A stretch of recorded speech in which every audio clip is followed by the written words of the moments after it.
Howard lit a cigarette while he waited for us to catch up. Judging by the look, Christian was perhaps the strongest of us. But Howard was born on the mountain, smoking, drinking, and then he just seems to forget that it's a pretty heavy bag on his back. He is what I imagine athletes were in the 50s.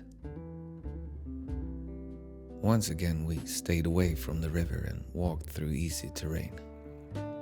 All had agreed that we should check out the lakes before we decided where to spend the rest of our time.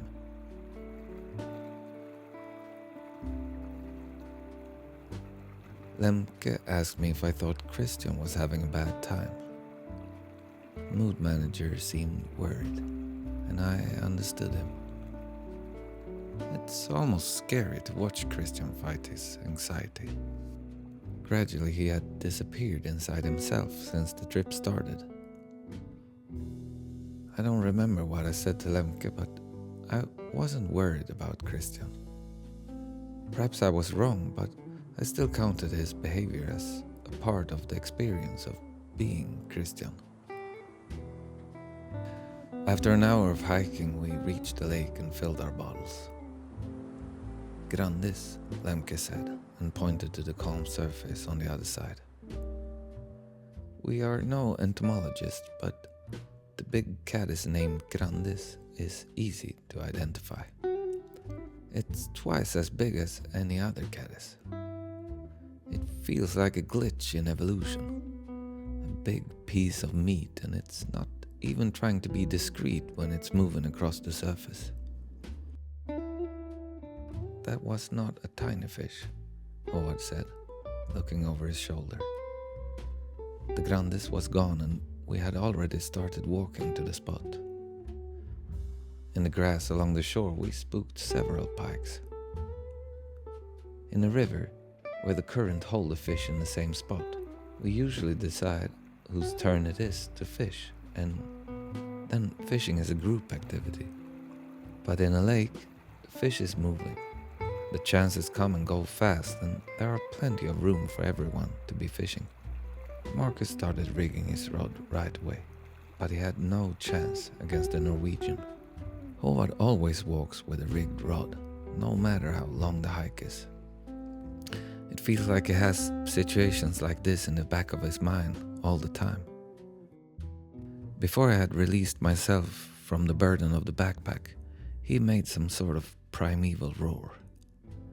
In front of him, a gigantic trout had passed in the clear water. He looked at us like he wanted us to confirm what he had seen. It was just a fast look in our direction.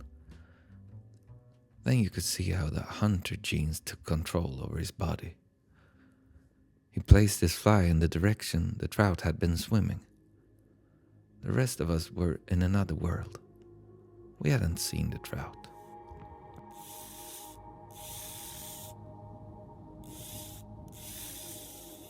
The feeling of being outside the scene continued as I filmed the line running out of Howard's reel. A few minutes of total chaos followed. There was a kind of seriousness in Howard I hadn't seen before. He was almost angry, screaming to Marcus as the trout returned towards us. He wanted Marcus to walk out into the water and keep the fish away from the willow twigs on the shore. Christian had the net in his hand. It felt like we stood there with buckets of water, waiting for a bushfire. But only Howard had seen the seriousness of the fire, and he doubted our ability to stop it. Confused, I jumped out on a rock to get a good shot of the situation. And then I saw it in the water and connected to Howard's reality. The situation became surreal in another way. It was by far the biggest trout I had ever seen. Completely out of proportion for a little lake in the Arctic. 2 hours later, the wind had picked up. We sat in the tent and prepared coffee. Howard mumbled something as he shook his head, smiling. It was exactly the kind of ecosystem we had hoped for. Huge trout in the free water, and along the shore the pike lay waiting for prey. For half an hour, the Grande's hatch had been intense. Howard lost 2 giant trout. Marcus snapped one and I failed to set a hook in another one. It was a failure so great we could laugh about it. Marcus and I. Howard wasn't used to losing fish. The campfire was burning outside the tent and clouds came rolling over the mountains. As the first raindrops fell, we were already in our sleeping bags. In the tent, it always sounds like the wind and the rain is stronger than it actually is. When half the day had passed, we grew tired of our sleeping bags.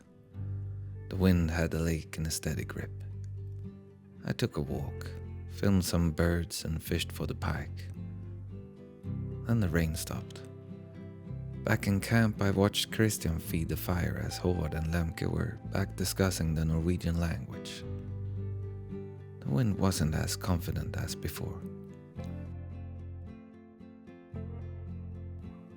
I'm a fanatic fly fisher, and the instincts are taking over as soon as I see a trout rise.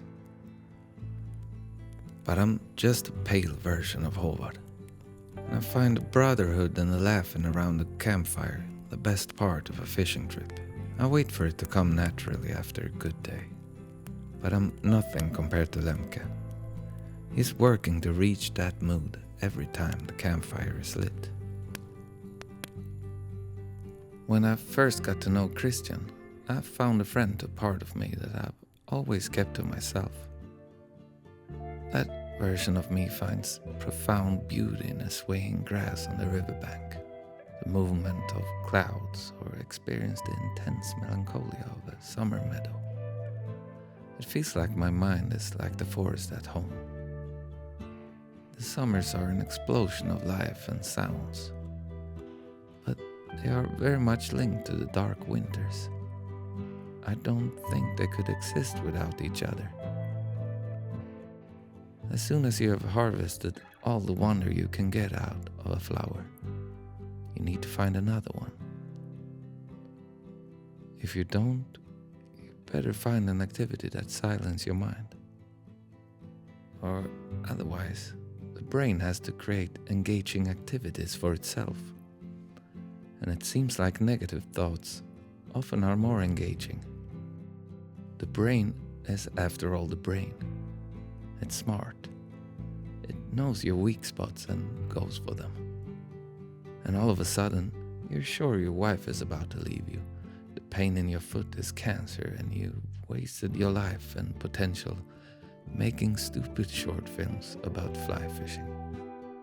Then, when you're full of adrenaline or the anxiety is cracking your ribs, you have to admit the thoughts are engaging. And when you're fully captured, it's hard to find a way out. I've recently learned you can escape most of this by taking a little pill in the morning. But then you will also miss the possibility to get a ride back to the surface by your brain.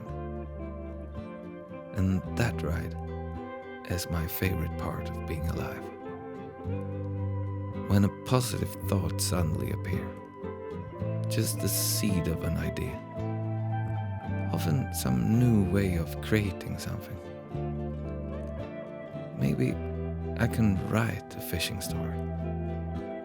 And then when it starts to grow, it becomes stronger and more stimulating than all the negative thoughts inside you. You forget that you can't spell, and you start to picture yourself in a straw hat in the Caribbean, where you spend the winter writing your novel. Suddenly, the world is colorful again. The mosquitoes are not annoying anymore. They are just a part of the story. Even the cruel wind has a purpose in the new reality.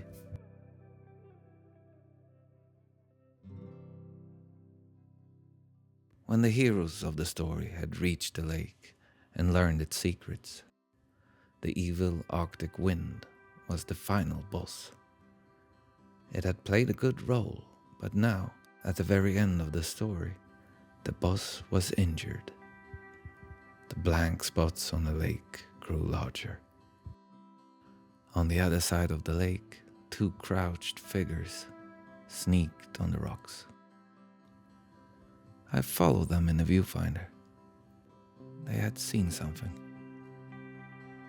In a situation like this, I usually run over to them as fast as I can. But I was a writer now. The situation wouldn't be lost just because I didn't film it. I turned off the camera and walked back to the tent. In a golden cloud of mosquitoes, Christian sat on a rock, scribbling words down in a notebook. I didn't ask him what he was doing. I just turned the camera on again and filmed him sitting there.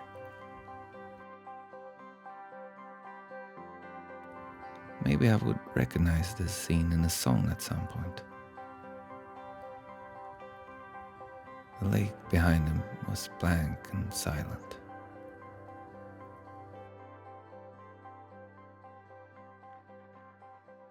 Then it came rolling over the lake. The hunter's primeval roar of success, followed by the mood manager's laughter.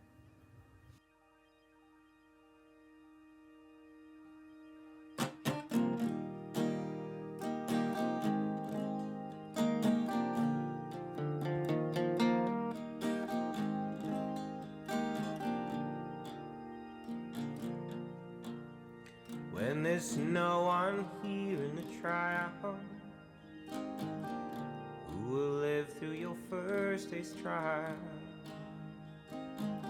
of confusion when your faint and crooked smile had to leave, and when you're painted like a warrior, though you know it's a raining war. When the first who spoke but wasn't really sure, was your heart? Your fear of the leading light, if they are with you and your heart won't fade, to see through a fearless eye and to know the danger finally goes away. Still you're trying, but there's no leaving now.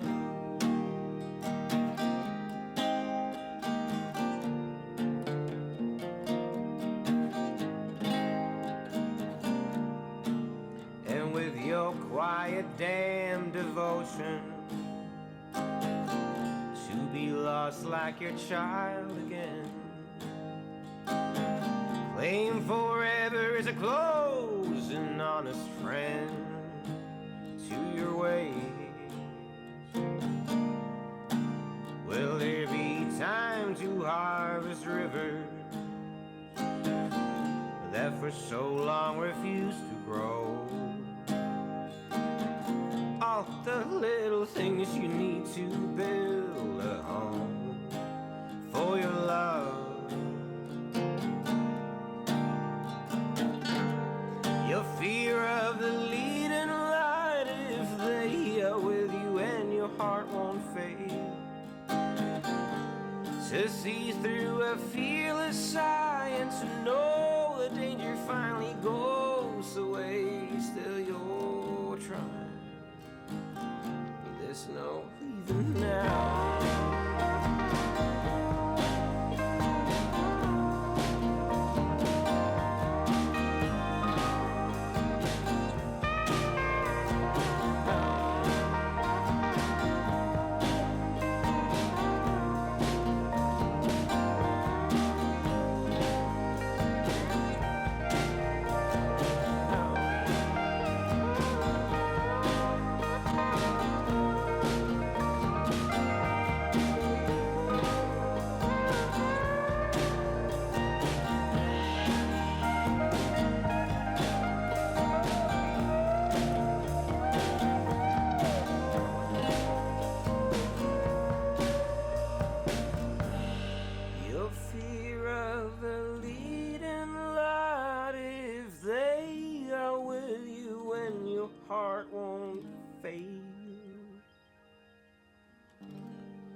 to see through a fearless eye and to know the danger finally goes away. Still you're trying, but there's no leaving now.